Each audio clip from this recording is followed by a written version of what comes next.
Hey, John Gilroy here. When you pick up your phone to read the news, you see the headline, Waste, Fraud, and Abuse. Today, a focus on how to prevent losing millions of federal dollars. Hit the music, Manny. Welcome to the Federal Tech Podcast, the podcast that connects you to federal technology leaders. My name is John Gilroy, and I will be your moderator. Our guest today is Jeff Gallimore, Chief Technology and Innovation Officer at a company called Excella, E-X-C-E-L-L-A. Jeff, you ready for a great interview? I am ready. Great. I would be remiss if I didn't tell my audience that we are recording this from Monk's Barbecue in lovely downtown Purcellville, Virginia. What a place, huh? The smell is amazing. Yeah, it's worth the smell coming on a cold day. That's right. And I know the listeners don't know this, but if we look up, we see a light fixture made out of an empty whiskey bottle, which is a lot of class, isn't it? It is. This is just my kind of place. That's a class place. Well, we got to get serious sooner or later. We talk about waste, fraud, and abuse in the federal government. Like I said, front page news, everyone's talking about it. On the way over here, I was listening to NPR. They had a show on waste, fraud, and abuse, so it's a hot topic. Let's jump in here. So, Jeff, I know you have been working with federal programs and oversight bodies on fraud detection for years now. So what's the biggest challenge agencies face when trying to detect fraud, waste, and abuse? Yeah, I think that's data silos. The fact is that federal agencies have data and systems spread out all over their environment. And when you look at the federal government writ large, it's really hard sometimes for one agency to share data with another agency.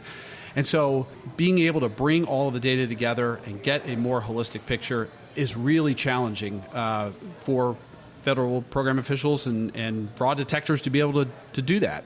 But if you lived in Washington, D.C. area, you know, these institutions have grown up over years, and they have separate buildings, they have separate data silos. That's right. It's almost like an easy-to-predict problem, isn't it? It is. And there's obviously reasons for why those data silos have emerged, but it is a challenge when we're talking about being able to get a more complete, holistic picture of what the activity is. All kinds of reports, news stories about waste, fraud, and abuse. I think there was something from a labor DOL-SBA report. I think it was from last year. Talked about $1.3 billion in potentially fraudulent payments hitting both unemployment insurance and disaster loan programs at the same time. So how come the existing systems didn't catch that? Right. Yeah, this is an example of that data silo problem. Two different programs, one in the Department of Labor, one in SBA, and these fraudsters were applying to both. The interesting irony here is that at Department of Labor, it was unemployment insurance, meaning you didn't have a job. And SBA was payroll protection, meaning you were making payroll, and you wanted support for that. Both of those things can't be true. Yeah. That was the fraud. And the fact of the matter was that, going back to that data silo challenge, is Department of Labor systems weren't talking to the SBA systems and vice versa. So they couldn't share the data, they couldn't talk to each other, and so the fraudsters were exploiting those seams in those systems because those two systems weren't talking to each other. The fraudsters knew that, and they could exploit that. So, Jeff, is this a data sharing problem or an identity problem? It's actually a bit of both, because the data sharing helps inform what those identities, how to vet those identities. And so, do I really know who you are and whether there are any issues and what the risk associated with giving you what you're asking for, whether that's in the form of dollars or benefits or what have you. And so the data integration that comes through data sharing can actually support some of that identity vetting and being able to make more informed, risk-based decisions on what to do. We're in the middle of football season, and whenever I hear a word called C-gap, I think it's a middle linebacker. So it's Jeff, middle linebacker, Gallimore, and he's filling the C-gap or something. Well, let's apply this to the federal government. I think your company has built something called the C-gap, C-G-A-P, Contracts and Grants Analytics Portal. I think they built it for the HHS Office of Inspector General. So Jeff, Can you explain what makes this different from traditional fraud detection tools that we mentioned before that agencies might already have? Yeah. So the first thing that makes it different is the fact that it's already in production. It's already in use. This is a system that we have been working on with our client at HHS OIG for the better part of 7 years now. So it's been doing its work for 7 years in the federal government at scale. And it's something that we want to take to other agencies because we think they can benefit from it. It's available to them already, and we think it's applicable to more missions in more areas, and hoping to have some more impact and benefit from that. Now, scalability is always an issue that comes up, especially with feds at the edge and remote sensors and everything else. But we're talking about, 900,000 grants. I mean, something's going to get lost somewhere. It makes sense, doesn't it? Yeah, that's another challenge that I think the federal government has, is there's no shortage of data in the federal government. But what there is a shortage of is people and time. And one of the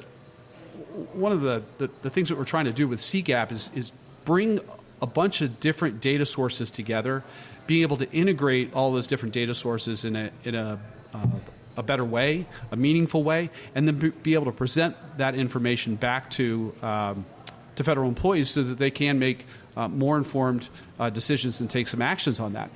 Rather than what happens today in a lot of cases is these analysts and investigators are spending a lot of their time just gathering the data and then just trying to put it together, something that we call swivel chair integration. So you go to one system and you do some investigation, and then you swivel your chair over to another system and you look into that and you do some more investigation, and then you have to stitch all of that stuff together and then take that forward. So a lot of the investigator time is being spent just gathering and managing and integrating data, and we think that technology can do a much more efficient and better job of that, and be able to point those federal employees at the places where they really want to be spending their time because there's more of a payoff or more of a risk there. Jeff, we're in a barbecue place, and here you talk about brisket. Okay, yeah. What do you got? Brisket and maybe some coleslaw. The coleslaw is great here. When you talk about technology, you have to talk about machine learning and artificial intelligence. That's so I right. got to bring it up here, okay? So how is your company using machine learning and artificial intelligence in this fraud detection? And the other half of the coin is, okay, what kind of safeguards are built in because there may be inaccurate information? Yeah. So we're using AI and machine learning specifically in a couple of different places in this fraud detection and prevention game. The first is how we can use AI to extract useful insights from unstructured data. So the example that I'll just mention here is single audits. So single audits are something that needs to happen for organizations that get any sort of federal financial assistance like grants or loans. So these single audits are large PDF documents. An audit firm comes in and takes a look at their financials and how they're doing it, just like any company would. And there's a wealth of information that's in those PDF documents, but they're often long and have a lot of information in them. And so do you rely on a human being to go in and read all those audit documents and be able to make sense of them and extract the information? Or do we let an AI routine, some automation, go in there and based on what it's been trained on, go in and extract those findings and then be able to much more efficiently and effectively present those findings to a human being to make a decision? So that's one way we're using it. Using AI to extract insights from unstructured data. The second way that we're using AI is sort of the judgment or the determination of what those findings mean. How risky or what signals are we getting from all of that information that we are in fact extracting? So this is where AI really excels in terms of looking for patterns and being able to do that at scale super efficiently, even above and beyond what a human can do, to be able to, again, extract all of that, put some determination, use what we call risk scores, put a risk score on top of all that, and then be able to highlight some of those areas that, again, a human being could follow up on because, again, we're sensing maybe some smoke, and where there's smoke, there might be some fire, and being able to present that to people so that they can act on it. Years ago, Tom Cruise was in a movie, and he's famous for saying, "Show me the money." Yeah. That was a great one, right? Yeah. So I turn to you, Jeff, say, Jeff, show me the money here, okay? So what kind of results have you produced for the HHSOIG in terms of cost savings for fraud detection? Yeah, well, the straight shot is that we've got $70 million in cost savings that we've generated from this from the use of this tool. So $70 million in cost savings. We can point to $26 million in recovered money from fraud. And then we can also point to productivity improvements, 9,000 hours of time that investigators didn't have to spend gathering data. And that time was now being spent on actually pursuing investigations. You mentioned this earlier. It's come up several times in this discussion already. So we have federal investigators are spending all their time with an Excel sheet, maybe a piece of paper, and documenting things and collecting data, and not spending much time actually doing the investigation. Is this avoiding the hard part, or is this they don't have a choice because it's just so difficult to manually collect this data? Yeah, it is really difficult. Going back to the data silo problem, every hour that somebody is spending investigating is time that you hope is going to pay off, but it isn't always. And if we can maximize the amount of time that those federal investigators and those federal employees are spent pursuing the riskiest activities, it's more likely that we're going to get the returns that we want in terms of saving taxpayer dollars and getting better program outcomes. And what's taking time away from those investigative activities is the time spent manually gathering all that information. And sometimes they just don't have enough time. There's not enough hours in the day to be able to gather all of the information that they would like. So if we can use computers and automation to be able to do a lot of that heavy lifting for them, so they don't have to spend that time doing the undocumented or undifferentiated heavy lifting of data munging and integration, and they can spend more of those hours on the federal investigative work where we believe that there's going to be a higher payoff. That's what we want to do. That's what we want to let the computers do the work that they're really good at, and let the humans and the investigators do what they're really good at. Data munching and integrating. This is a new phrase. I'll have to coin that phrase today. You know, Jeff, you're the co-founder of Excella, and the company's been around a while, has a very strong reputation. Many listeners know about it. But there's a lot of good companies out there. So the question to you is, so why is your approach different? Yeah. Well, to pull back just a little bit, fraud is obviously a big problem in the federal government and a lot of other places too. It's complex. There's a lot of different vectors. The space is moving really, really fast, evolving really, really fast. So there's plenty of room for lots of different solutions. Now, one thing that we're going to point to is that our solution, the work that we've been doing, is already in production. It's in use by HHSOIG. So it's proven. It's at scale. It's not vaporware. It's not a concept. It's not PowerPoints. It's actually real software running in a real environment, delivering real results. We mentioned AI earlier, and you're one of the good guys, and you may use AI to reduce fraud, but the bad guys do the same thing. They have the same tools out there, right? And so it's a whack-a-mole or back and forth and back and forth. So do you see fraudsters getting more sophisticated? And if they're getting more sophisticated, then all of a sudden the response got to match. That's right. That's exactly right. The technology is for better or for worse available to everybody.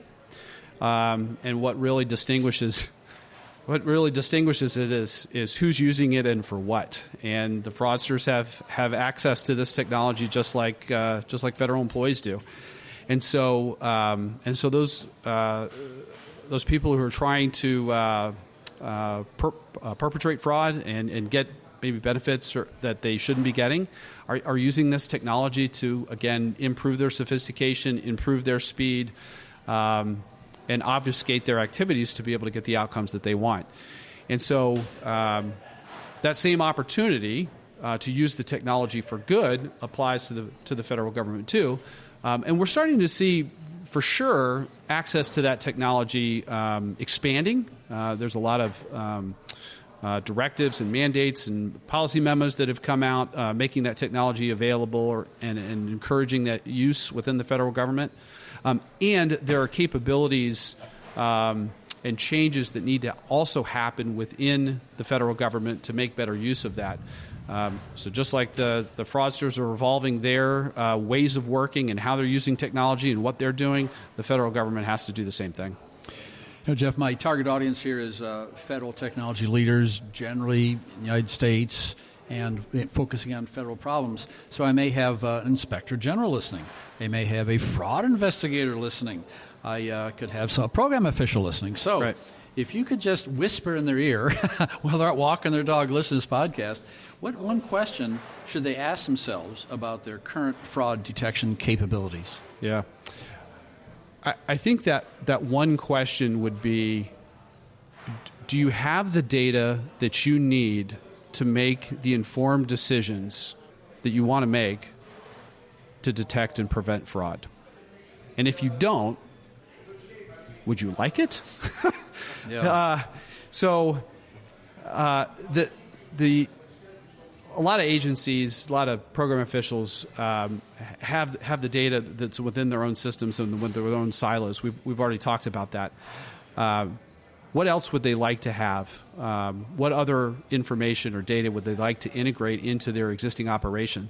And we can help address that.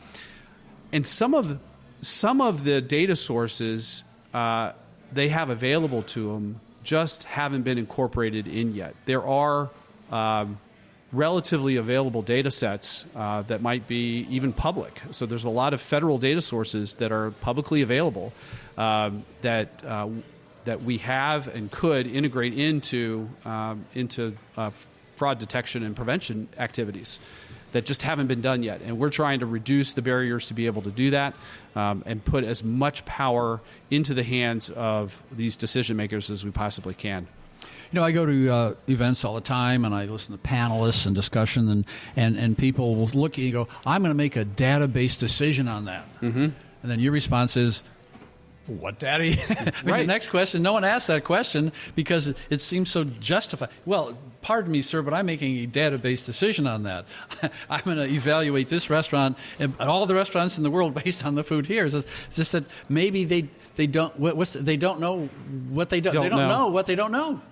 Yeah, and that's I think the problem that we're really trying to address here is how do we bring together more data, integrate it in a way that is compelling, is intuitive, it's insightful, and to help those federal program officials, investigators, program integrity teams make those data informed decisions in a way that they haven't been able to before. Okay, let's look beyond this HHS OIG program. I think you're working with other agencies as well. So what's down the road? What's next for this platform, and what should maybe what kind of federal agencies should be listening?